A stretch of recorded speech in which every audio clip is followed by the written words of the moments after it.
من يكون دجن؟ الراجل حكالي إنه دجن هذا قرين لساحر اسمه نجد. وأنا قريت في واحد من الكتب إنه القرين يكون اسمه عكس صاحبه، وحتى لو صاحبه غير اسمه القرين يقعد بأول اسم تسمى به أول ما انولد صاحبه، ما يتغيرش خلاص. وقال لي إنه الساحر هذا كان عايش في مدينة عدن من أكثر من 100 سنة فاتوا، وكان ساحر معكوك ويسحر في الناس بسبب أو بدون سبب، مدايرهم تجارب لسحره ومداير ما يبي ومش قادرين يوقفوه.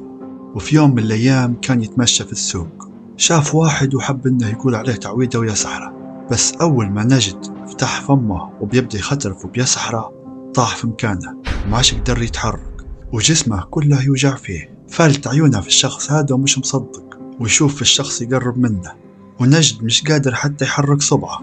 والراجل قرب منه ومبتسم وقف عليه وقال له: المرة هذه اخترت الشخص الغلط يا نجد.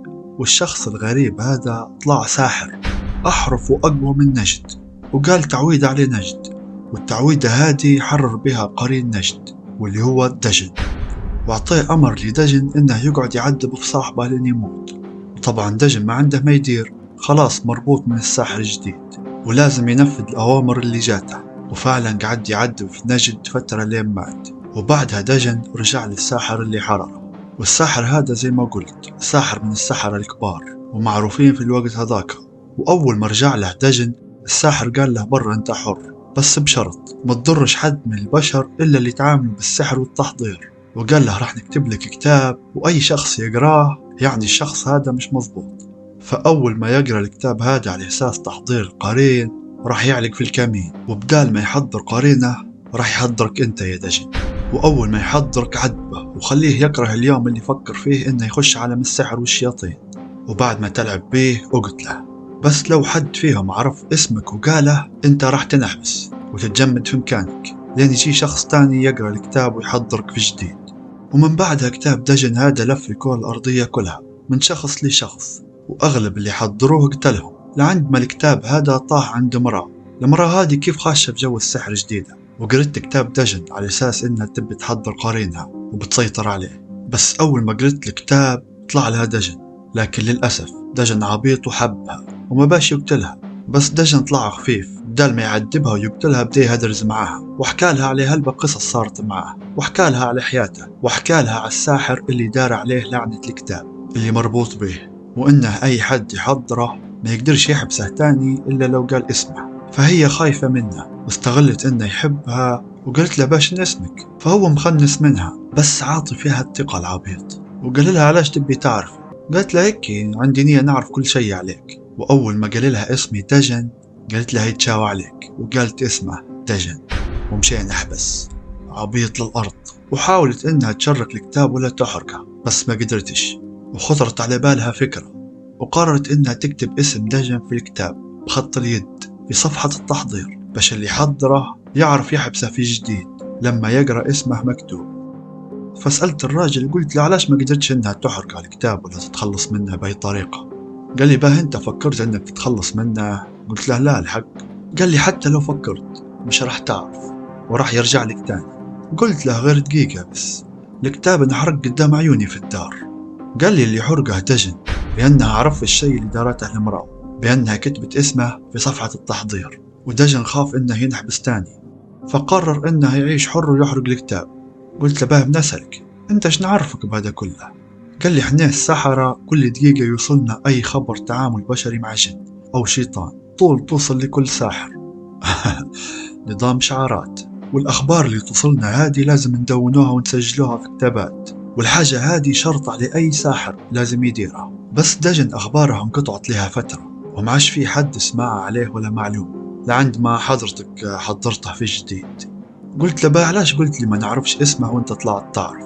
قال لي: على أساس ما فيش غيرك إلا أنت ودجن في العالم، فيه ألوفات من الشياطين ينكتبوا في المدونات يوميا وكل يوم أخبارهم تتنقل بيناتنا. قلت له: بقى معلش آخر سؤال، دجن توه بيقعد محبوس طول عمره؟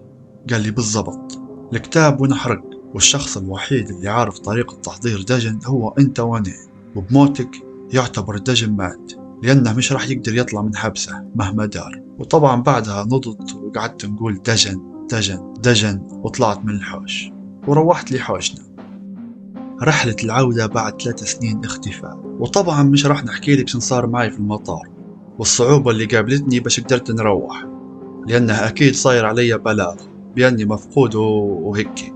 فكانت في إجراءات وتحقيقات لازم تندار قبل ما نقدر نروح، والإجراءات هذه خدت وقت بجد وتعبتني. المهم خليكم منها تو.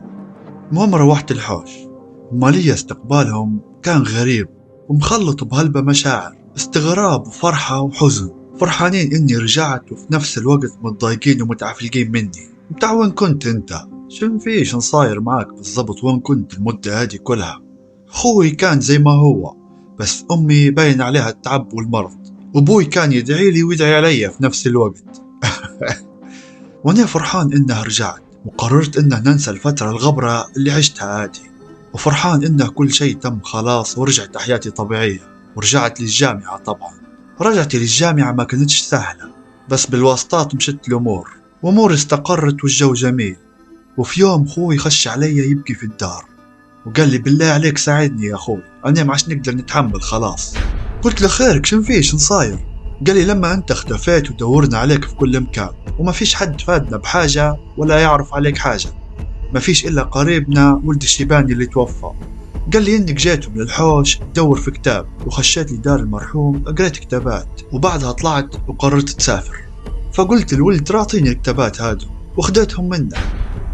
وأخوي قاعد يدوي، قلت له نهارك لحرف خدت منه الكتابات؟ قال لي ايه خدتهم منه وقريت واحد منهم، ومن وقتها وانا ما عادش قدرت نرقد زي الناس، بالله عليك دير لي حل ما عادش عرفت ندير. قلت له بسرعة برا جيب لي الكتابات كلهم، وريه الكتاب اللي قريته ما هو. مشي جابهم وجاء، وانا بدت عندي خبرة طبعا بعد 3 سنين اللي عشتهم في المكتبة، ونعرف ان في 3 انواع من الكتب: كتب سحر وربط، وكتب تحضير، وكتب وهمية. وقلت له انا الكتاب ما هو اللي قريته، وللأسف طلع كتاب سحر حقاني، كتاب تحضير شيطان اسمه يعرم. ويعرم هذا شيطان كاسح أغبر ومغبر قوي للأرض، يعذب الشخص اللي حضره بالكوابيس، ولما يمل منه خلاص يقتله. واللي قريته عليه إن الشيطان مش سهل بكل، وقوته مش طبيعية، وإنه من قبيلة اسمها قبيلة الأباطحة، وإنه أمير في القبيلة هذه وولد ملك القبيلة. حيل أمه حيل. أنا هربت علي الحق، بس ما بيتش نخوف خوي أكتر ما هو خايف. قلت له خلاص برا أنت توا وما عادش تدور شيء، الأمور طيبة. وقريت كتاب تاني من الكتابات هذه، وطلع كتاب بتاع تحضير القرين، واللي نعرفه أن القرين المتحرر تقدر تسيطر عليه بتعويذات أو طلاسم معينة. وأنا كنت نعرف التعويذة هذه لأن القرين المتحرر يكون أقوى من هلبة شياطين تانية، وبما فيهم الشيطان يعلم هذا اللي حضره أخوي بالغلط. والصراحة ما عرفت ندير، بس للأسف ما فيش إلا حل واحد، واللي هو نحضر قريني. الله غالب حاجة غلط، بس الفترة هذه كان عندي ضعف في ديني، وتقدر تقول جاهل بين الحلال والحرام في المواضيع هذه، وبالذات بعد 3 سنين اللي فاتوا طبعا. فأكيد الفترة هذه مأثر على قراراتي هلبة، وممكن في أي وقت نقرر قرار غلط زي القرار هذا طبعا. وفعلا طبقت خطوات التحضير وحضرت قريني، وفي ثانية واحدة بس لقيت قريني واقف قدامي.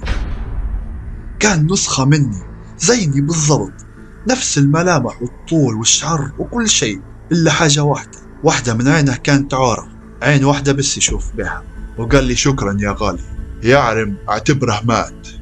واختفى من قدامي، وما تفوتش متاع 20 ثانية وسمعت صوت عيطة هزت الحوش كله، والصوت جاي من دار خوي. مشيت نجري، وأول ما خشيت الدار لقيت خوي مقعبز على السرير، والسرير كله دم كله، لكن خوي ما فيش شيء. مشيت له نجري نقلب فيه، بالك فيه جرح ولا حاجة. قلت له شن صار؟ قال لي ما نعرفش، انت خشيت عليا وقلت لي غمض عيونك وما تفتحهمش لين نقول لك.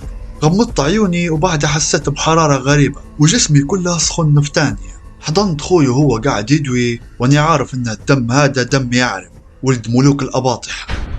ومن يومها خوي مشت أموره، ما عاش في شيء ضايقه بكل، وحتى أنا مشت أموري وتعدلت حياتي، وجوي بدي حلو ونفسيتي ارتاحت هلبة.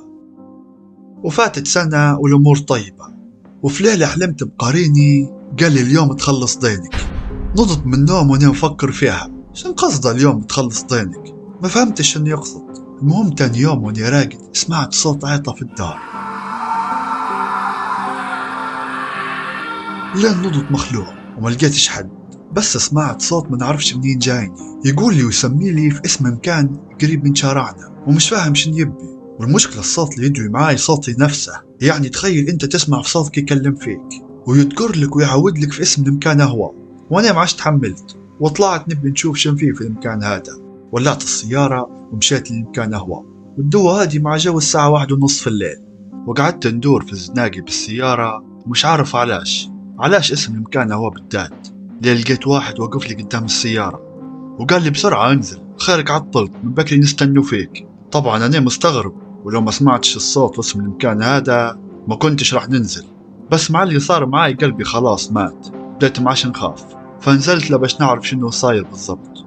قلت له خيرك شن تبي؟ قال لي هي تعال خش. قعدت نشبح له غير شن نخش مني هوا. ترددت شوية بس بعدين خشيت معاه الحوش. حوش عادي بس ريحته مرق لها مزبوط. ريحته كانت زي حوش الراجل اللي قعدت عنده 3 سنين بالضبط، فاكهة مضروبة وحاجة زي تو. وقف قدام دار وقال لي خش، وهو خش وراي.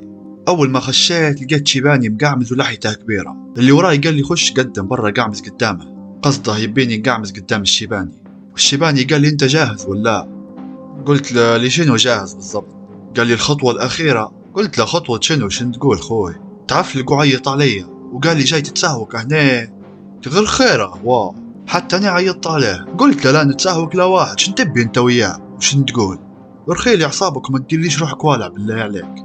الراجل اللي وراي قال لي لا خيرك، وجبدني برا الدار. قال لي خيرك شن صاير لك متفركس؟ متاع كأنه يعرفني.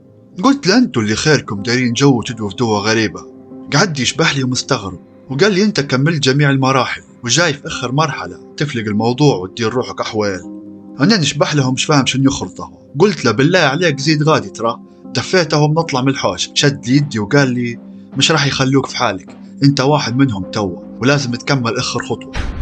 جبت يدي منه وما ردتش عليه وطلعت. ركبت السيارة وطلعت روحت للحوش. اول ما خشيت الحوش لقيت خوي واقف في الجنان وخايف ويرعش مع بعضه ووجهه اصفر. قلت له خيرك شنو فيه؟ قال لي امي سمعناها تعيط ولقيناها طايحه ورفعها ابوي للمستشفى. قلت له مستشفى؟ قال لي اسمها وطلعت طول حقتهم. اول ما وصلت سالت الدكتور قلت له خيرها امي. رد علي وقال لي الوالده في غيبوبه وما عرفناش من شنو جتها ولا شنو السبب بالضبط. واول ما خشيت للدار اللي راقده فيها امي شفت اللي ما يقدرش يشوفها حد. لقيت طلاسم وتعويدات مكتوبه على وجه وجسم امي كلها، واني عارف شنو هم الطلاسم هادو ولشنو يستخدموا فيهم بالضبط. تعويدة مبعوثة أو باعتين شيطان ليها هي خص نص، مقصودة بالاسم فلانة بنت فلانة. وطبعا ما جاش في بالي حد غير الزوز المهبلة اللي كنت عندهم في الحوش واللي ما فهمت منهم شيء وشن يبوا بالضبط.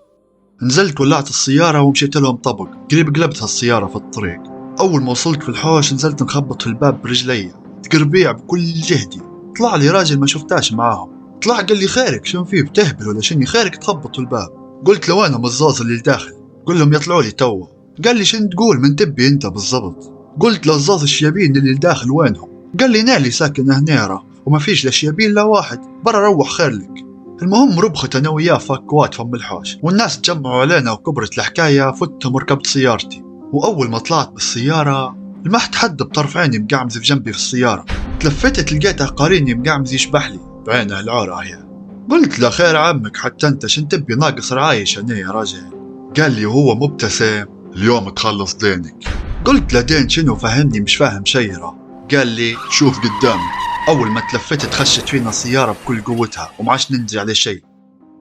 واول ما فتحت عيوني لقيت روحي في المستشفى، والكارثة انه اموري طيبة، لا فيها جرح لا كدمات ولا خباش ولا كسور. لقيت الدكتور واقف في الدار يراجع في التقرير الطبي بتاعي وقال لي الحمد لله على السلامة.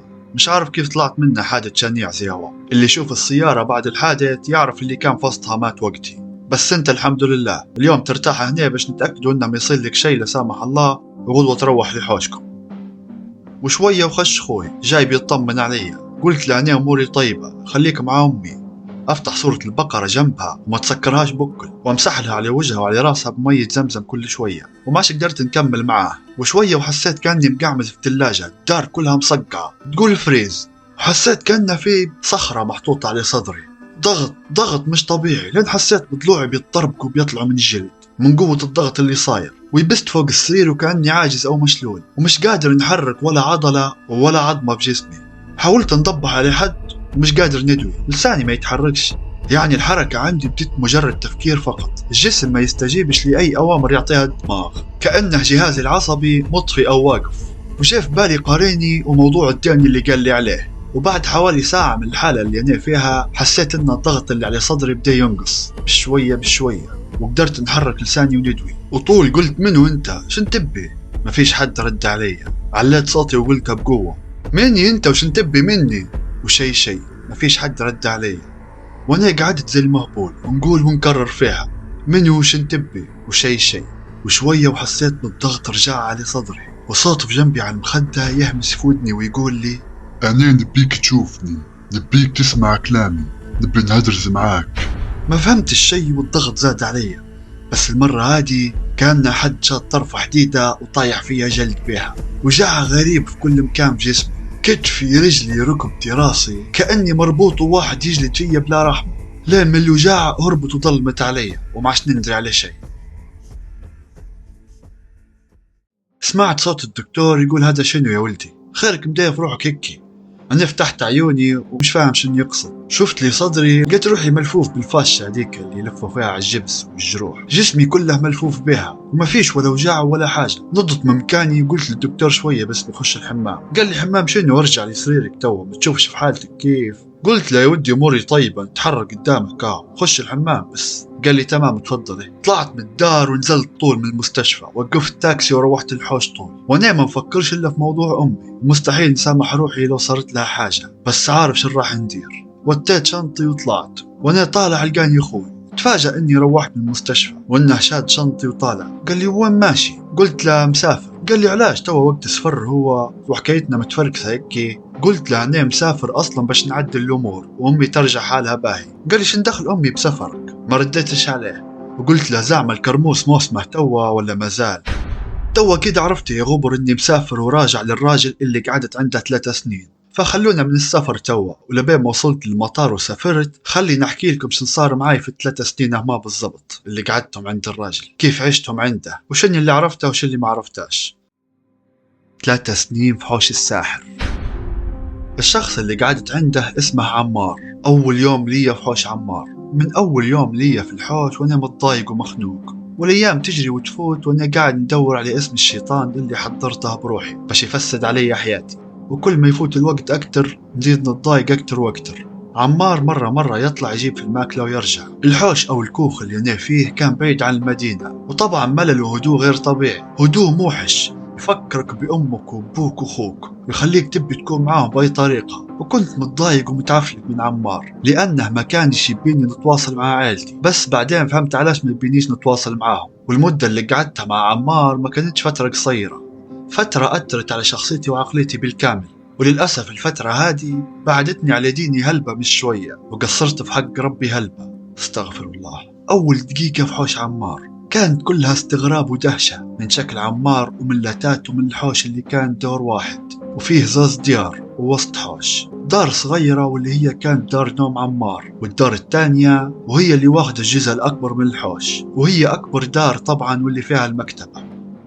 في الدقيقة الأولى هذه مدويت الشيء، بس اللي متأكد منه إني خشيت عالم مختلف مرة واحدة عن العالم اللي كنت فيه. واقف قدام عمار ومفكر إنه نطلع ونروح واللي بيصير يصير. الساعة الأولى في حوش عمار أعطاني المفتاح باش نقدر نعيش ونكمل حياتي، وفي نفس الوقت حدفني في نص المحيط وقال لي دور على المفتاح. وأنا ما نعرفش نعوم في بحرهم، أو بالأحرى ما نعرفش علمهم وكلامهم ورموزهم وطلاسمهم. أول ساعة كنت نقرأ في الكتابات بسرعة لأنه كانت عندي طيارة قريب ولازم نلحق بسرعة نرجع للمطار ونروح. وعمار قال لي أقرأ أي كتاب، مش لازم بداية معينة. وأنا فعلا أول كتاب جاء في عيني قريته. كنت ندور على حاجة مش عارفها، فأكيد راح نتوه ونريح بين الكتب. والمشكلة الكتابات هذه تتكلم عن اللي يقرأ فيها على أساس إنه فاهم، يعني فيها كلام ما يفهماش إلا الساحر. بس أنا إيش نعرفني بهذا كله؟ رموز وطلاسم وصور وحاجات غريبة. وكنت كل ما نوحل في حاجة وما نفهمهاش نسأل عمار عليها، يقول لي في البداية مش راح تفهم، ومش لازم تفهم، بس نوعدك فترة بسيطة راح تلقى روحك فاهم كل شيء. قلت له لا خلاص أنا معش بنكمل، حاس روحي غبي ودماغي مسكرة مرة واحدة ومش قادر نستوعب. قال لي انت هيك ناوي تقعد عمرك كله محبوس ولا بدهنه؟ ومن شبحته ليا كان يدوي بجديات. ناض وجاب لي كتاب وحط يديه على كتفي وقال لي زي ما قدرت تقرا كتاب وتحضر به الشيطان صدقني تقدر تلقى الكتاب اللي يحبسه من جديد. خديت منه الكتاب وقلت له يا ريتني ما قريت عنه الكتاب ولا قربته مرة واحدة. خشيت المكتبة وقعدت نقرا. أول يوم مع عمار قعدت نقرا وماش وقفت، الوقت كله مشي قراية. ومع المغرب خش علي عمار وفي يده فانوس باش يضوي المكان لأنه أصلا ما كانش عنده كهرباء. وقال لي شنو وصلت لي حاجة ولا ما زال؟ قلت له لا ومش فاهم ولا حاجة أصلا.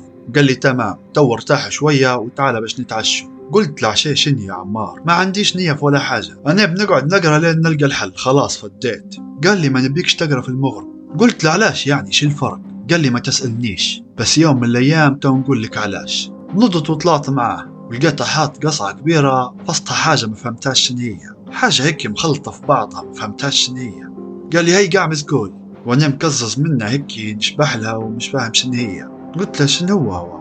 قال لي يا ودي كول بلا دوا زايدة، مش عارف الماكلة شكلها مش قوي وغريب بس الحق انا جعان الصراحة وبطني فاضية. ولاحظت ان عمار ما سماش بسم الله قبل ما ياكل وياكل بيده اليسار. وبعد ما كملت ماكله قال لي هاش رايك في الخلطة؟ قلت له ايه اطلع طول يا حاج. وفي خاطري يخيل الارض اول مرة ناكل حاجة ما فيهاش طعم، عبيت بيها بطني وخلاص. ورجعت مرة تانية للمكتبة وعمار قال لي اقرا غدوة، فتها وخشيت نقرا لأنها معاش في وقت. خشيت المكتبة ولقيتها ظلام مستحيل نقدر نقرا حتى حرف. رجعت لعمار ولقيته مقعمس وجنبه هلبة وراقي ويكتب.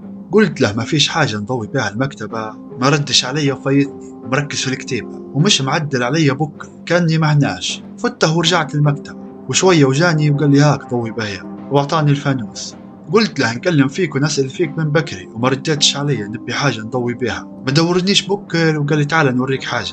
قامز على الكرسي قدامها الطاولة اللي نيت طبعا قامز نقرا عليها وحط زوز كتابات قدامي وقال لي افتحهم. فتحتهم وقال لي شو الفرق بيناتهم؟ قلت له واضحة، واحد مطبوع طباعة وواحد مكتوب بخط اليد.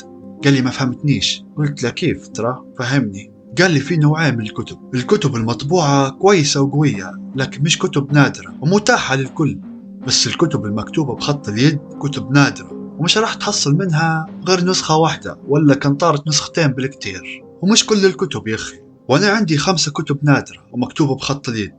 قلت له باش نستفدت تو أنا يعني؟ قال لي باش ما تقراش الكتابات اللي بخط اليد. قلت له علاش يعني شو الفرق؟ شبح لي لعيوني وقال لي انت مازال مش مستعد للكتابات هذه. قلت له مرات الحاجة اللي ندور فيها موجودة في واحد من الكتب هادو. قال لي لا أنا عارف كل حرف موجود في الكتب هذه وأنا باهي على الأقل الكتب اللي بنقراهم هادم كلهم نقصوا 5. وقعدت نقرا الليل كله لين قريب الفجر خلاص. وخش علي عمار وقال لي خلاص ارقد وقت نوم تو. قلت له لا خليني ارقد انت أنا قاعد نقرا. قال لي لا هذا أمر تو تنوض ترقد. وأنا الحق كنت متقربع راسي بجسمي وتعب الصراحة نبي نرقد الحق. قلت له تمام وين نرقد به؟ طلع من المكتبة وجاب لي بطانية وقال لي ارقد في المكتبة هنا غير خيرها هو على الأقل جيب لي مخدة. قال لي مش لازم يلا ارقد. وطلع وسكر علي المكتب. الأسبوع الأول مع عمار كان كارثي بالنسبة لي، كأني محبوس، حالتي النفسية صفر بالذات لما فات موعد الطيارة متاعي. وبدأت نقرأ في الكتابات بسرعة ونبي نوصل للشيء اللي مش عارف شنو هو أصلا. تبا تخيل روحك تدور في شيء وانت مش عارفه. واك واك. مع انه عمار موصيني انه ما نقراش بسرعة ولازم نركز في كل شيء. كتب كانت تمجد في الشيطان وتوصف فيه بأنه قوي وهيك، قصدي كتب كانت تخيه زي الخلطة اللي ياكل فيها عمار. وبالنسبة لسيرة الخلطة طلعت ماكلته الوحيدة اللي ياكل فيها كل يوم وما ياكلش في غيرها بكل. ومفرض علي نظام وروتين جديد في حياتي من اللي نوض طول نقعمز نقرا. ومع المغرب يجي عمار يسكر علي باب المكتبة لين تطلع الشمس تاني يوم من جديد ويخلي لي في الفانوس اللي يخدم ساعتين وبعدين ينطفى بروحه، لازم تعبي لها غاز من جديد.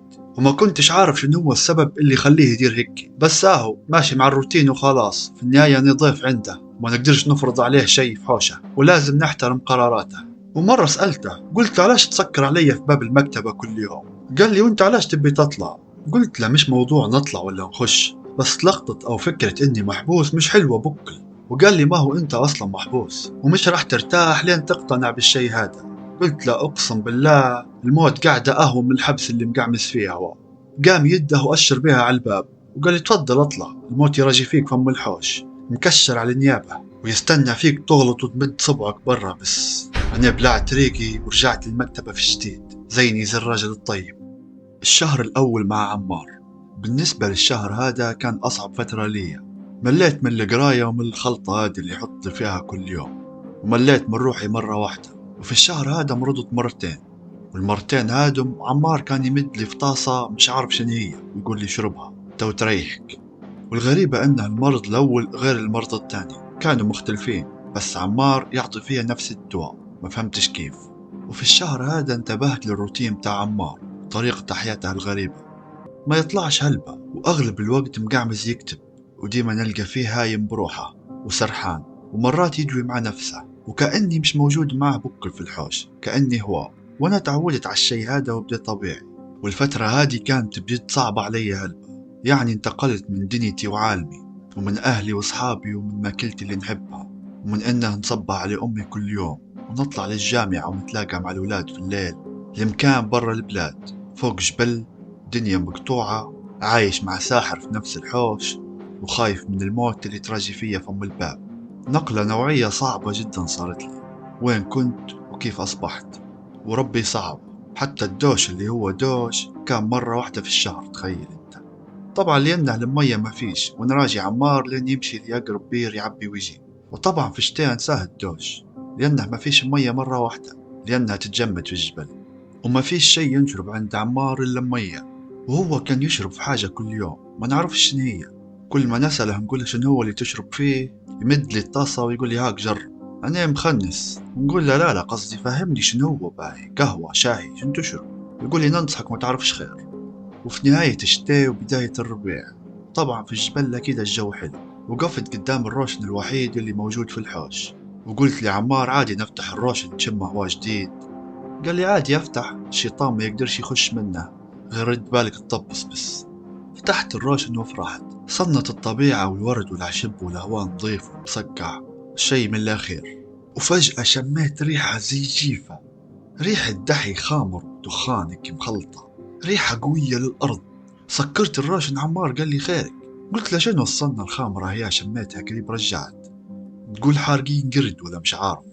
قعد يضحك، قال لي هادي ريحة شيطانك، قرب من الروشن يراجي فيك تطبس باش يطربق لك رقبتك. تبا قعدت واقف نشوف من الروشن برا، وفي خاطري ولا لما نلقاه اسمك في الكتابات، ولما نحبسك طول عمرك. السنة الأولى مع عمار، طبعا قاعد نقرا زي العادة، بس بديت نولع وأعصاب للأرض. وعمار عادي جدا معاي، تحملني ومش مدور، وكان مؤمن بيا أكتر مني. ما فهمتش وعلاش واثق فيا للدرجة هذه. ومع الأيام تعودت على كل شيء، على العيشة جديدة والروتين والخلطة اللي ناكل فيها. وحتى كلامي مع عمار معش بدي هلبة، ومعش في حاجة نحكو فيها. والكتب بدو جزء مني، ومش متخيل يومي من غيرهم. تعودت عليهم، وبديت نفهم ونربط في المعلومات مع بعضهم. وما كنتش نوقف على القراية إلا لما بناكل الخلطة الرامضة هي اللي طيب لنا فيها عمار، ولا لما بنرقد. قد ما درت في عمار وشديت فيه، أرجوك غيرها على الأقل مرة واحدة بس، ناكلوا حاجة مختلفة. وهو شيء خلطة تبي باهي ما تبيش برا ملح. ولا فرحان بيها كان تشوفوه وقت الغداء ولا العشاء، عيونه لين يدمعوا منها، يحبها للأرض. وبعد 3-4 شهور بدت في بصارة بيني وبين عمار، وجو تلقيح وقصف جبهات والأمور هي. ومرة يجي قعمز معاي ويدور معاي، بالك نوصلوا لحاجة. وتعلمت منه هلبة حاجات بعيدا عن السحر والكتب، نقصد حاجات في الحياة العامة. والصراحة عمار كان طيب، بغض النظر انه ساحر، وساحر معكوك للأرض يخي، ومش سهل بكل، بس الحق كان طيب معاي. ومرة حبيت نعلق عليه، وقلت له تعرف انه السحر كفر ولا لا؟ رد علي وقال لي وبه بالنسبة اللي يجي للساحر شنو يقولوا عليه؟ كان يقصد يقول ايه هنيه ساحر والسحر كفر، وما دامك تعرف الحاجة هادي علاش جايني؟ ولا ما تعرفش انك حتى انت كفرت لما جيتني؟ انا تبكشت مرة واحدة، ومعش جبت له سيرة الموضوع هو بكل. ومرة قلت له نبي ماكينة حلاقة بنحلق وجهي وشعري، ولاع مني للأرض. وقال لي خيرك انت عبيط. قلت له تي خيرك، قلت لك ماكينة حلاقة وجهي بديه زي ابو لهب. قال لي ما تعرفش انه الشعر مصدر قوة الساحر. قلت له وانا شن دخلني يا اخوي، انا مش ساحر وما نبيش نكون ساحر، شن تخرف انت؟ قال لي لا الموضوع مش بكيفك خلاص، انت واحد منا وراح تقعد منه. قلت له اسمع بلا جو زايد، انت عارف الشي اللي جابني هنا شنو هو، وعارف انه نبي نتخلص ونرتاح من الشيطان اللي بيقتلني، وبعدها خلاص تم الموضوع. قال لي المشكلة انك ما تعرفش ان العالم هو باب واحد بس دخول وخلاص، ما فيش خروج، ما فيش باب باش تطلع منه، فات فيك خشيت له تم. انا ولعت منه للارض وخشيت المكتبة وقعدت اسبوع ما نحكيش معاه في ولا حرف. مشي جاب يرضيني وهيكي وقال لي بعتت رسالة لأمك في الحلم، وانا فرحت للمليون. قلت له بالله عليك، وقلت له كيف بعت لها رسالة في الحلم، كيف تقدر تدير هيك؟ شد كتاب وحطه لي في يدي وقال لي اقرا وتعلم وتو تعرف اكتر من هيك يا اخي.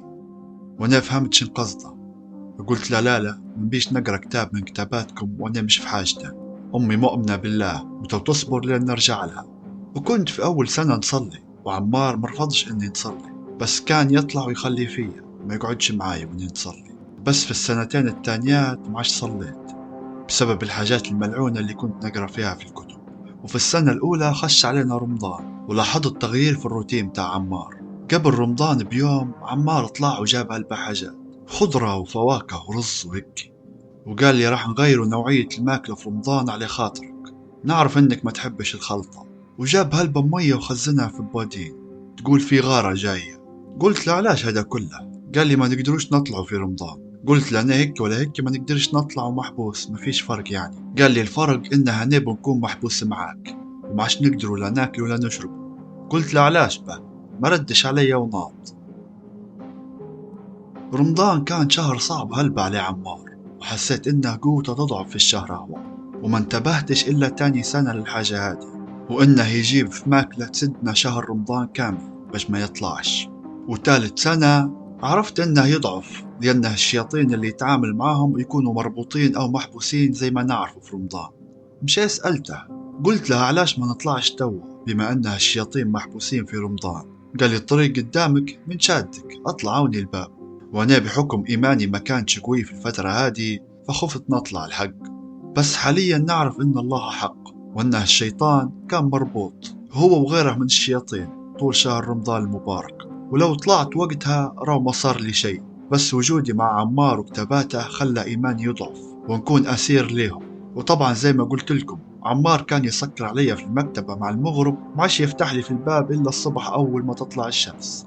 بس الشي هذا تغير في رمضان، معش يسكر علي في المكتبة بكل، وفي الليل نقعمز انا وياه ونهدرسه. ومن خلال تدريسي معاه لساعات طويلة كل ليلة خدت منه علم كبير ما لقيتاش في الكتب، وجاوبني على هلبة أسئلة ما لقيتلهاش تفسير لما كنت نقرأ. وعمار كان مختلف في رمضان، كأنه مريض ولا سكران، بس ما حبيتش ننفخ له راسه ونقول له خيرك هيك لأني عارفه مش راح يجاوبني. ومرة بعد الفطور طلع باكو دخان وبدأ يدخن، وهذه كانت أول مرة نشوفه يدخن فيها، وقال لي هاك دخن. قلت له أنا ما ندخنش وما لقيتش تتعلم الدخان إلا في رمضان. وقال لي من قال لك كيف تعلمته؟ من قال لك ما ندخنش من قبل يعني؟ قلت له أول مرة نشوفك تدخن الحق. قال لي أنا ما ندخنش إلا في الليل لما أنت تبدأ محبوس في المكتبة. قلت له به أنت علاش تحبس فيه من المغرب للصبح؟ خايفني نهرب مثلا ولا شنو بالضبط؟ قعد يضحك ونفخ أصحاب الدخان وقال لي وين بتهرب والشيطان يراجي فيك فم بالحوش؟ قلت له به علاش تسكر علي في الباب؟ قال لي في حاجات تصير في الليل ما نبيكش تشوفها. قلت له حاجات زي شنو؟ قال لي ما زال بكري عليك باش تعرفها شنو هي. قلت له علاش ما تدخنش الا في الليل؟ علاش ما تدخنش الصبح؟ قال لي التدخين في الصبح يضعف الهالة، واول مرة نسمع كلمة هالة هذه. قلت له هالة شنو الهالة هذه؟ ما فهمتكش. قال لي الهالة هذه هي واحدة من مصادر قوتي اللي خلت الشيطان يقعد واقف لبرا وما يقدرش يخش للحوش. وكل انسان عنده هالة بس قوتها تختلف من شخص للتاني. قلت له كيف تعرف ان هالتك قوية ولا ضعيفة؟ قال لي عن طريق اختبارها من شخص تاني هالته تكون مفاعلة. قلت له مفاعلة؟ قال لي ايه مفاعلة، كل الهالات سواء قوية ولا ضعيفة تكون خاملة او وضع السكون زي ما نقولوا، ولازم تفعلها باش تقدر تستفيد منها. قلت له تقدر تختبر هالتي؟ قال لي هالتك قوية هلبة وما عنديش علاش نختبرها. قلت له كيف عرفت؟ قال لي لما تفعل هالتك تقدر تحس بالهالات التانية بكل سهولة. تبيني نفعل لك هالتك؟ قلت له مش عارف شو بنستفيد من تفعيلها مثلا. قال لي راح تشوف العالم بشكل مختلف، وراح تقوي قدراتك الحسية والسمعية والجسدية، وراح تقدر تدير حاجات ما كنتش تقدر تديرها من قبل. قعدت ساكت وما ردتش عليه، وقال لي فوق هذا كله راح تلقى سهولة في قراية وفهم الكتب كلهم اللي في المكتبة، وما عادش تحس بالتعب، وحاجتك للنوم راح تقل هلبة، ومع التدريب تكون قادر حتى تتحكم في أحلامك، وفي مراحل متقدمة تقدر تتحكم حتى في أحلام غيرك. قلت له تبا للدرجة هذه قصدك؟ قال لي وما زال أكتر من هيك بهلبة يا أخي. قلت له باش المفروض ندير باش نفعلها؟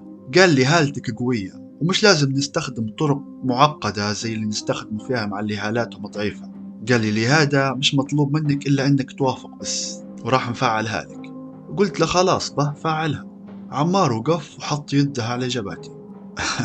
هو شكله مكسد وغير يجري بيا خلاص، بس هو حاط يده على جبهتي سمعت صوت مش راح ننساه بكرة. قعدت نتلفت يمين ويسار لين عمار سألني قال لي خيرك سمعت حاجة؟ قلت له ايه صوت حاجة تظن تقول دبانة تطير. عمار قعد يضحك وقعمز جنبي ولع سمسم وقال لي مبروك هالتك تفاعلت والدبانة هي الدليل. قلت له يا ودي ما فيش دليل بيثبته وجود الدبانة إلا أنه لينا هلبة ما دوشناش يا عمار بس.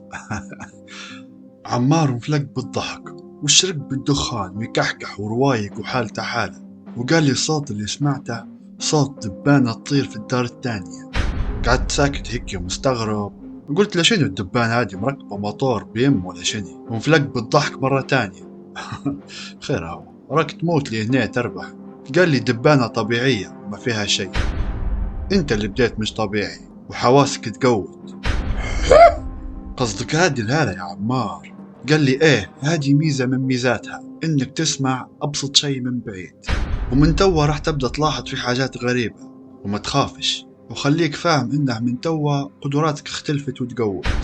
ما فهمتش كلامه لين جا وقت السحور، وحط السحور اللي لينا هلبة ماشيين بيه، وهو رز وحاجة زي الشربة ولا مش عارف شنو هي، بس الحمد لله فكيت من الخلطة متاعه. بس المرة هذه لما كليت البنة والنكهة كانت متغيرة وعجبتني، وكنت نقدر نميز كل نكهة بروحها. قلت له شنو حطيت في الشربة اليوم؟ بنتها أحسن من الأيام اللي فاتوا بهلبة. قال لي ما حطيتش فيها شيء، هو نفسه اللي ناكله فيه من بداية رمضان. قلت له مستحيل طعمته مختلفة 1000 درجة. قال لي قلت لك تفعيل الهالة راح يغير هلبة حاجات وحياتك، وأقل حاجة الشربة اللي تاكل فيها. خديت كشيك تاني وقلت بصل ملح وشوية فلفل وحاجة تانية ما نعرفهاش. عمار قال لي صح هذه المكونات. قلت له كيف عرفتها ماني المكونات؟ قال لي شكلك قاعد مش فاهمة قوة تفعيل الهالة. خلاص انسى الموضوع وهيا نرقد وخلاص. وطبعا انا عشان يرقدني بديت خارق طول مشيت للمكتبة وبديت نقرأ، والمفاجأة لما رجعت نقرأ في كتاب بادي فيه لي يومين وكملته توا، لقيت روحي نقرأ بسرعة ونفهم في كل كلمة وفهمي بدأ أعمق، وبديت نكمل في الصفحات في وقت أقصر من قبل بهلبة. ومن قوة الذكاء لين خفت في البداية، بس مع الوقت تعودت على القدرات الجديدة وبديت نستمتع بها. وفي مرة واحدة من ليالي رمضان وننهدرز أنا وعمار قال لي لازم تخفي اسمك واسم أمك على أي ساحر باش ما يقدرش يضرك. قال لي عمار مش اسمي، اسم وهمي اخترته باش يمثلني قدام باقي السحر، وانت لازم يكون عندك اسم غير اسمك باش ما يوصلوش فيك لما تبدأ واحد منا. أنا ولعت للأرض وفصلت عليه، قلت له أنا مش راح نكون ساحر، أفهم يا عمار ما عادش تفتحوا لي الموضوع هو. رد علي بهدوء قال لي باهي اختار اسم حتى لو ما تبيش تكون ساحر. قعدت ساكت وقلت له كيف بنختار اسم ما عرفتش. قال لي شو رايك في العالم السفلي؟ قلت له عالم أغبر مغبر. قال لي خلاص من اليوم اسمك الأغبر، ما عادش بنضبح عليك غير بالاسم هو الأغبر. ومن وقتها وانا معروف في العالم السفلي باسم الأغبر. بس مع الوقت اكتشفت ان عمار كان اسمه الحقاني بالرسمي عمار ومش حاجة تانية، وما كانش داسها على حد، وما نعرفش لليوم علاش قال لي اسمي مش عمار. وأول ما تم شهر رمضان عمار فرح هلبة، بالنسبة ليه عيد بالرسمي. طلع فم الحوش أول يوم العيد وفرحان للأرض بيطير، أنا نتفرج عليه من الروشن وحاسده للأرض على الحرية اللي هو فيها. ورجع للحوش وغير أحواجه بيطلع. قلت له وين ماشي؟ رد علي هو يلبس في جلابية بيضة جديدة وقال لي هذه أول مرة تسألني تقول لي وين ماشي، بديت ولي أمري ولا شنو؟ قلت له بلا جو زايد يا ودي غير وين ماشي بالرسم. وقف فم الحوش وهو يلبس في كنذرته. قال لي مش معطل أرجع كمل قرايتك لين تجي. وطلع وأنا ما عنديش نية نقرا الحق، بس أصلا ما فيش ندير غير القراية. ولاحظت انها عمار مشي وخلى الباب مفتوح وما سكراش، وانا ما قدرتش نسكره لانه ينفتح عليه برا، وكان ندير روحي فالح ونطبس نجبده ما نعرفش شو ممكن يصير لي. خليت عمه مفتوح وخلاص. وبعد ساعتين خش للحوش واحد اسمر طويل اول مره نشوفه، وقال لي وين عمار؟ قلت له اطلع. قال لي وين مشي؟ قلت له ما نعرفش. حسيته زي اللي تعفلق، وقال لي لما يجي يقول له فاطمه تدور فيك. قلت له بهتا نقول له. وبعد ساعة رجع عمار وقلت له علي قاله لي الراجل، وعمار فاتح الموضوع وما دوراش، وحط قدامي طنجرة وقال لي افتح الطنجرة عندي ليك مفاجأة. فرحت وابتسمت هيك وفتحت الطنجرة، ولقيت عمه الطنجرة معبية بالخلطة الخامرة اللي ياكل فيها. قلت له تي شنو هذا يا راجل؟ قال لي هذه وجبتنا المفضلة، خلاص تم رمضان. قلت له وجبتك المفضلة انت مش أنا. فته وخشيت للمكتبة وقعمزت نقرة وانا والع. وشوية وخش عمار للمكتب وقال لي المغرب قريب يدك، متأكد انك ما تبيش تاكل اليوم؟ رديت عليه وانا عيوني في الكتاب، ما عادش نبي ناكل عمها الخلطة هي، كبدي درهت منها. ما ردش علي وسكر الباب. المهم فاتت ايام وشهور وانا نفس الروتين، وزي العادة اغلب وقتي نقرا، ولا كان هدرست شوية مع عمار، ولا ناكل في الخلطة الرامضة اللي الله غالب من الجوع ما عندي ما ناكل الا هي. مع انه بعد ما فعلت هالتي طعمتها تغيرت شوية للأحسن، بس أنا مش طايقها مرة واحدة. آخر سنة لي مع عمار وهي السنة الثالثة، كانت هي أحسن سنة لي مع عمار، لأني تعودت على نظام حياتها وكنت مستمتع بالقراءة والكتب، لأن علمي تعمق وبدي أقوى بهلبة، والشي هذا خلاني نبي نتعلم أكتر وأكتر. حتى الخلطة بدت شبه تمشي معاي عادي، معاش متضايق منها الحق. والسنة الأخيرة ما كانتش فيها حاجة مميزة، لكن تفكر مرة وأنا ساهر نقرأ في كتاب والباب مسكر علي، سمعت ولا تخيلت إنه في حد يهدرز هو وعمار وسط الحوش. نضت من على الكرسي وحطيت ودني على باب المكتبة نبي نسمع أكتر، بس الصوت وقف. بمجرد إني حطيت ودني على الباب عاش سمعت شيء، وكأني سمعت صوت امرأة، بس ما كنتش متأكد، ولا متأكد إني سمعت صوت التدريز مرة واحدة وما دورتش، ورجعت كملت الكتاب اللي نقرأ فيه. وتاني يوم في الليل صار نفس الموضوع، بس المرة هذه متأكد إنه عمار يهدرز مع امرأة، بس الدوة مش واضحة. مع إني حطيت ودني على الباب بس ما فهمت شيء، واستغربت الحق، لأنه بعد ما فعلت هالتي كنت نقدر نسمع حتى خطوات النملة تحتي، بس ما قدرتش نسمع شنو يقولوا لبرا. تاني يوم سألت عمار وقلت له على اللي سمعته، مش قال لي لا انت تتخيل. قلت لك انه لما تفعل هالتك راح تسمع حاجات غريبة، بس المرة هذه وهم يا لغبر. قلت له ما نتوهمش، وانت كنت تهدرز مع مراه، علاش ما تبيش تقول خيرك؟ قال لي ما فيش مراه ودير شن تبي. وطلع عمار من الحوش وهو والع، وانا تبا له ما دورتاش بكل، وقعدت ندور في موس ولا اي حاجة حادة نقدر ندير بها فتحة صغيرة في باب المكتبة باش نقدر نشوفه مع منو يحكي. وبعد تدوير حصلت مسمار صغير بس تمشي اموره، وبديت نحفر في الباب، بس عمار جاء قبل ما نقدر ندير فتحة نقدر نشوف منها. دسيت المسمار في جيبي وقررت نحفر كل يوم لما يطلع. ونفس الشي في الليل سمعت نفس التدريس، بس ما تعبتش روحي ونضت نسمع. بس المرة هذه سمعت صوت ضحك، وجاني إحساس إنهم يضحكوا علي، مش عارف علاش بس هيك جاني شعور. المهم استمريت نحفر كل يوم لين درت فتحة صغيرة نقدر نشوف منها. وجاء الليل واني مقعمز نقرا، بس عقلي وتفكيري كله نبي نعرف شنو قصة المرأة هذه ومن هي، ونبي نواجه عمار ونكشفه. واستنيت وعطل، فات وقتهم قريب ساعة. قلت اليوم شكلها ما جتش، تو أكيد تجي غدوة، ونفس الشي ما جتش، ومعاش سمعت صوتها بكل من لما درت الفتحة في الباب. اخر شهر لي مع عمار، ما كنتش نعرف ان هادم مأخر ايام لي مع عمار، وفي المرحلة هذه كنت متمكن من العلم متاعهم لدرجة انه عمار عرض علي نكون المساعد متاعه، بس فصلت عليه فصلة كاسحة. قلت له من قبل يا عمار فوتها اللي في راسك، انا مش راح نكون ساحر. قال لي يا ودي افهم، العلم اللي عندك يخليك تكون من اقوى السحرة على الارض وتكون استاذهم يا اخي.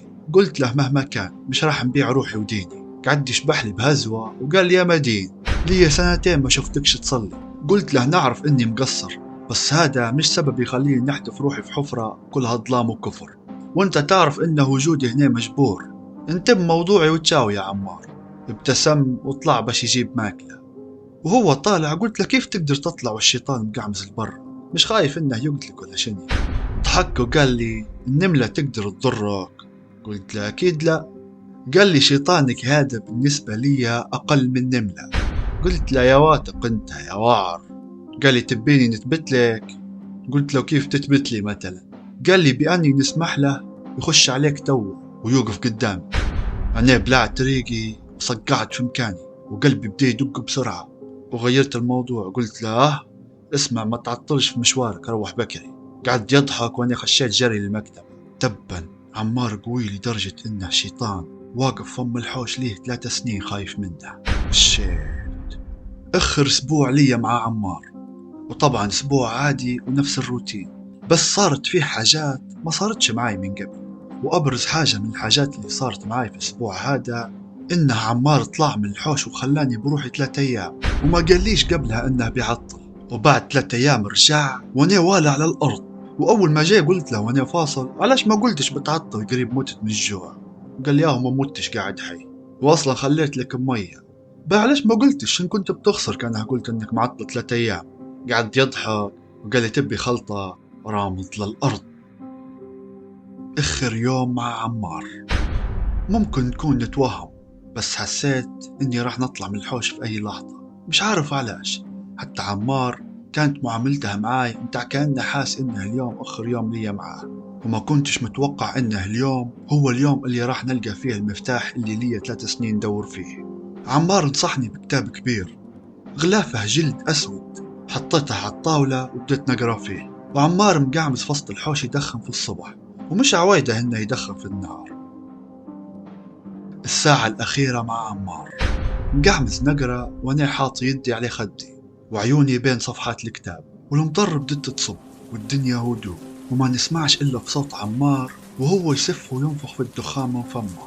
وبيني وبين نفسي نقول خير يدخن تو، ما عمري شفته مولع دخان في النهار. المهم فته وكملت قرايتي، وكان الكتاب يتكلم عن السحر في جنوب الجزيرة العربية، والحق مليت منه الكتاب وكنت بنسكره وبنفوته. بس اتذكرت كلمة قالها لي ابوي لما بديت نقرأ أول مرة في صغري، قال لي ما تسكرش كتاب بديت تقرأ فيه لين تكمله كله. وفعلا كملت القراية لين جت عيني على السطر اللي نبيه: تسلط من سواد ضاحك الثغر دجن، ينهض من تراب وسيده يبكي في عدن. اخر دقيقة في حوش عمار. عمار ما كان الشخص عاطفي، بس اخر دقيقة لي معاه حسيت بأنه يعزني وضبطني وهو ساكت، وبعدها قال لي بتخلي مكانك يا لغبر. وطبعا زي ما تعرفوا طلعت بعدها للسيارة وروحت. وتوا نرجع لعمار في الجديد. رحلة العودة إلى عمار. بعد ما خليت خوي وطلعت مشيت شريت كرموس مجفف، لأني ما لقيتش الكرموس العادي لأنه ما كانش موسمه. وركبت الطيارة وحسيت بضيق في التنفس وغم على صدري أكتر من مرة. أول مرة وأنا في طريقي للمطار، والتانية كانت لما ركبت للطيارة، والتالتة كانت لما طلعت من المطار لما وصلت لبلاد عمار. دورت تاكسي باش يرفعني الحوش عمار، بس الراجل رفض وقال لي لا مش راح نمشي غادي، تبي نقربك للقرية اللي تحت الجبل عادي بس فوق في الجبل لا. مش قلت له تمام به، قربني حتى للقرية اللي تحت الجبل، وأول ما وصلت قلت نوقف تاكسي تاني وخلاص. وبعد ما حطني ومشيت لقيت عمها قرية ما فيهاش ولا تاكسي، كساد للأرض فيها شوية سيارات وخلاص. وقعدت ندور على حد يرفعني لعنوان عمار، بس كلهم اللي نقول له العنوان يقول لي لا مش راح نرفع، وما عادش في وقت على المغرب. وهنا حسيت روحي حاصل حصلة بنت كلب. مشيت للجامعة وصليت المغرب، وقعدت في الجامعة نفكر كيف نطلع من القرية هذه ونركب لحوش عمار. وانا مقعمز جاني شيخ قعمز قدامي وقال لي خيرك يا ولدي، تدور في حاجة معينة؟ شكلك غريب ومش من القرية. فقلت له نبي نركب للجبل، بس ما قلتلاش اسم عمار لأن عمار موصيني إنه ما نقولش اسمه وإنه داسه وهيك. وقال لي علاش تعرف حد غادي؟ قلت له إيه نعرف. قال لي دور في عمار. سكتت وقال لي يا ولدي عمار إنسان مش مزبوط وما ننصحكش تمشي له. فحكيت له شن صاير معاي، وقال لي وان إيمانك بالله؟ قلت له ونعم بالله، لكن قطع كلامي وقال لي ما فيش لكن مع الإيمان بالله، راجع روحك يا ولدي، الطريق هادي أخرها هلاك وضياع. قعدت ساكت وماش عرفت أرد عليه. طلع الشيخ وانا شوية وطلعت من الجامعة، لعل وعسى نحصل حد يرفعني. وأدى العشاء وصليتها، وشفت الشيخ اللي كان يهدرز علي يشبح لي ومركز معاي ما بين الناس اللي كانوا طالعين من الصلاة. أنا لو خفت من شبحته طلعت من الجامع ولقيت واحد كيف ركب لي سيارته، مشيت له نجري وقلت له نأجرها منك السيارة، وقعدت نقنع فيه. قال لي لا ما نبيش فلوس. قلت له مالش نتبي؟ قال لي نبيك تمشي من هنا، كانه تبيني ننزلك للعاصمة عادي نرفع، بس نركبك للجبل لا مستحيل. قلت له لا خلاص. مشي وقعدت بروحي والمكان بده هدوء ومظلم، ما فيش غير لامبة ضيها خفيف معبي حشرات ميتات معلقة بأعصاف أم الجامعة. الصوت الوحيد اللي نسمع فيه صوت هذاك الزقريل اللي يصفر. وغم علي انفسي وراسي صداع قوي، ومن قوة الصداع لين نزلت على ركابي وحسيت روحي بالرجع، وبديت نسمع في صوت ضحك جايني من الظلام المحيط بيا من كل جهة. وزاد الصداع لين ظلمت علي، ما عادش ندري على شيء. نضت الصبح لقيت روحي في حوش ما نعرفاش وما ندريش منه اللي قامني وحطني هنا. طلعت من الحوش وقلت ولا لما نمشي له كعابي حوش عمار، قريب 10 كيلو، لكن الله غالب شدت الطريق. وطبعا الحوش فوق الجبل، يعني هنا ماشي عكس الجاذبية، راكب ركوب أكيد تعب للأرض. وفي نص الطريق سمعت صوت يضبح علي، تلفتت لقيته خيال راجل يقرب مني، ولما زاد قرب لقيته نفس الشيخ اللي كلمني في الجامعة. قال لي تو نمشي معاك لين توصل. قلت له لا شكرا أنا ما نبيش نولي. قال لي لا بنسايرك لين توصل المكان اللي تبيه. قال لي لأني ما نبيكش تموت في هالطريق الموحش. ومشي معاي وهو يقنع فيا اني نرجع، وعرفت انه هو اللي يرفعني لحوشه بعد ما لقاني طايح قدام الجامعة، وشكرتها على الحاجة هادي. ولما وصلنا لحوش عمار انغميت في جديد، وتذكرت ال3 سنين اللي كنت محبوس فيهم في المكتبة، وتفكرت دجن اللي قاعد لعند توا واقف فم حوش عمار مشلول ومحبوس ليه أكتر من سنة ما يقدرش يتحرك. بعد ما نطقت اسمه وجمدته في مكانها، الشيخ قال لي تبيني نراجيك عادي. قلت له صحيت وبارك الله فيك يا شيخ، والله ما قصرت بوكل، ما نبيكش تعطر على عويلتك. وقبل ما يمشي الشيخ شبح لي حوش عمار شبحة متاع قارف للأرض كأنه شافت ناسا ولا خش مكب، وقال تو يجي يوم ناخدو حقنا منك يا مشعوذ. مشيت لي حوش عمار وكيف قمت يدي بنخبط على الباب سمعت صوت من ورا الباب قال لي جبت معاك الكرموس ولا لا؟ ابتسمت وخشيت للحوش ومديت يدي بنسلم عليه، بس ما سلمش علي، بالعكس ضبطني وفرح بي هلبة مع اني متضايق، بس فرحت وابتسمت. مديت له الكرموس ضحك وقال لي صحة ما نسيتش. قعمزت معاه وحكيت له شن صار لي وشن صار لي اخوي وشن صار لي امي. قال لي القرين المحرر من اقوى الشياطين، لما يكون مقيد ومربوط بصاحبه يكون ضعيف، بس لو تحرر شد روحك يبدأ أقوى وأشرس من أي شيطان تاني. قلت له ما تقدرش تدير له موضوع. قال لي ما جاش معاك وهذا دليل إنه يبي يضر عيلتك. قلت له باش الحل يا عمار. قعدت ساكت شوية وبعدين قال لي الحل الوحيد الموجود مش راح يعجبك. قلت له الله غالب نقبل بأي شيء، أمي في خطر يا عمار وكل دقيقة نعطل فيها وجعها يزيد والخطر يزيد أكتر وأكتر. قال لي ما تقدرش تقتل قرينك لأنك راح تموت معاه. قلت له عادي ما تدورنيش، المهم ننقذ أمي منها حتى لو متت. قال لي إذا كنت فعلا بتتحمل المخاطرة فجرب الحل اللي نشوف فيه وخلاص. قلت له باش إنه هو حلك. قال لي ما يقدرش حد يوقف القرين المحرر إلا قرين تاني أكبر منه في العمر. وقلت له هو بنلقى قرين محرر وعمره أكبر من قريني يا عمار. فأشر لي براسه لبرا وهو ساكت. عيطت وقلت له قصدك دجن؟ قال لي ما فيش قدامك إلا الحل هو. قلت له مستحيل، كيف بيساعدني بعد ما حبسته؟ قال لي اتكلم معاه لأنه يقدر يسمعك، وحاول تعرض عليه صفقة ما يقدرش يرفضها، لأن الشياطين يؤمنوا بمبدأ خدمة مقابل خدمة. وقلت له شنو هي الصفقة اللي ممكن يعقدها إنسان مع شيطان مثلا؟ قال لي ما تهزاش عليهم لأنهم مش أغبياء ومصلحتهم تهمهم بالدرجة الأولى، ودجن توه مكسور ومخنوق وعارف روحه إنه بيقعد هيك لين يموت لأنه حرق كتاب التحضير ومعش في حد راح يحرره تاني، وانت بالنسبة ليه طوق النجاة ومش حبل المشنقة. قلت له به كيف نعرف إنه وافق على عرضي ولا لا قبل ما نحرره؟ قال لي لا مش راح تعرف، لازم تجرب يا خابط ويا صابت. قعدت مقعمز مفكر أكثر من ساعة وعمار مقعمز قدامي ياكل في الكرموس اللي جبته له. بعد شوية قلت له شن بيصير كان رفضت واني حررته؟ رد علي عمار وفمه طرف كرموس وبكل برود قال لي واضحة بيقتلك. قعدت نشبح له وانا مسطول. قال لي شنو تبيه نكذب عليك؟ قلت له بنطلع وخلاص. قال لي واثق من الشي هذا؟ قلت له لا مش واثق بس ما فيش حل. طلعت وانا مقايل لعمار انه كان متت يرجع جثتي المالية وما يدفنيش هنا، وقال لي تفكيرك غريب يا لغبر. قلت له توعدني ولا لا؟ قال لي ما تخافش مش راح ندفنك هنا. وقفت لبرا وبديت ندوي دجن أنا الأغبر اللي حبسك، وأنا الوحيد اللي نقدر نحررك. هل أنت موافق إنك تكون تحت أمري كان حررتك ولا لا؟ وماش عرفت شو نقول بعد الكلام اللي قلته. قعدت ساكت شوية وقلت له لكن قبل ما نحررك نبيك تربط قاريني بيا في جديد، وهذا تمن لحريتك، وتوا راح نحررك. عمار جاب لي مراية حطها لي لبرا، وهو رجع خش للحوش، وانا بديت ندير في طريقة التحضير. اول ما جاء المغرب والشمس اختفت، واول ما كملت التحضير بلحظة لقيت روحي لاصق في حيط حوش عمار، ورقبتي بتتفترش زي التفاحة من الضغط، وصوته مفس معبي غضب يتنفس في ودني. وبعد تواني من الشي اللي صاير لي سمعت صوت في ودني قال لي مطاع، يعني دجن قبل الصفقة، وطلقني طحت طول على الأرض.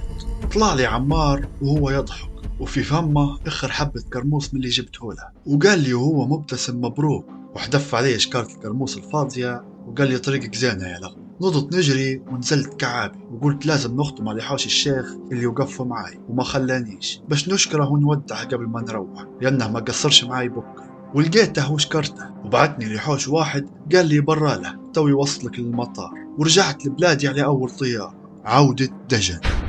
وصلت لمطار بلادي في الليل مع الساعة 1. المطار فاضي، وقفت تاكسي وطول للحوش. خشيت الحوش ومشيت لداري عدل، والنوم طول لأني تعب للأرض وما تلقيتش مع حد لا أبوي لا أخوي. نضت تاني يوم الظهر مرهق وفاشل، وأول ما فتحت عيوني لقيت قدامي منظر أخير الأرض. لقيت قدامي دجن واقف في الدار ميتحركش بكل ويشبح لي، وكان متشكل بمنظر الراجل اللي طلع لي في المقبرة واللي فددني في حياتي. ما عبرتاش وكاني ما شفتاش، وخشيت الحمام لاني نتذكر انها عمار قال لي ان الشياطين يخافوا من الشخص اللي ما يخافش منهم وينخلع لما يشوفه. خشيت الحمام وتوجت وما عبرتاش بكل، بالرغم انها شوفت وجهها فكرتني بذكريات مغبرة ما نبيش نتفكرها بكل. دجن من الشياطين القليلة اللي عندهم الجرأة انهم يتشكلوا بهيئة انسان ويهدرز معك في عز النهار عادي جدا. اول ما طلعت من الحمام قال لي نعيما. في اللحظة هذه درت روحي إني ناسي إنه شيطان. قلت له شن تبي ومن تسمح لك إنك تخش للدار أصلا؟ بيننا اتفاق ولا نسيت؟ رديت عليه وأنا غير في حوايجي، قلت له باش المطلوب يعني. اعتبر موضوع قرينك منتهي وراح نربطهولك، ومش راح ياخد مني تواني، بس ما تفاهمناش على الاتفاق التاني. قلت لا ما اتفاق. في شيطان تاني ما تبينيش نخلص منه ولا شني؟ قلت له ما شيطان قصدك، ما فهمتش. اللي مقامز فوق راس امك المسكينة وقاعد ياكل من صحتها كل يوم ويراجي في اشارة من الساحر باش يقتلها. أنا انصدمت وقعدت ساكت. قلت له قصدك مش قريني هو اللي متعب أمي؟ لا يا حبي لا، امك عليها شيطان تاني، وقرينك عنده مشاغل تانية ومش فاضي بيك لا انت لا امك. حتى هو خلصني منه. الاتفاق كان عليه واحد بس. وعرفت وقتها ان دجن يبي يقعد معاي بأي شكل من الأشكال، وراح يدير أي مشاكل باش يضمن انه يقعد معاي حر وما نجمداش بعد ما يكمل مهمته، وكأنه يبي يعلق مصيره بمصيري، وهذا الضمان الوحيد ليه باش يقعد حر وما يحبسش في الجديد. فقلت خلي نلعب معاه زي ما يلعب معاي. قلت له شن قصدك بواحد بس؟ اختار شيطان واحد بس، قرينك ولا المبعوث لأمك. ما فكرتش هلبا، وقلت له يتعامل مع الشيطان اللي متعب أمي لبين ما فكرت في حل لقريني. اختفى دجن في ثانية بعد ما اعطيته الأمر إنه يقتل الشيطان اللي متعب أمي، وبعد دقايق رجع لي وهو مبتسم. خلاص تم الموضوع. وكيف بنسأله بنفهم منه بالتفصيل شن صار، حاجة كلها نار هجمت عليه دجن وربخت في الدار، تفرقيع تخبيط عياط، الدار تفرتك تفرتك، حي الحوش بيطيح.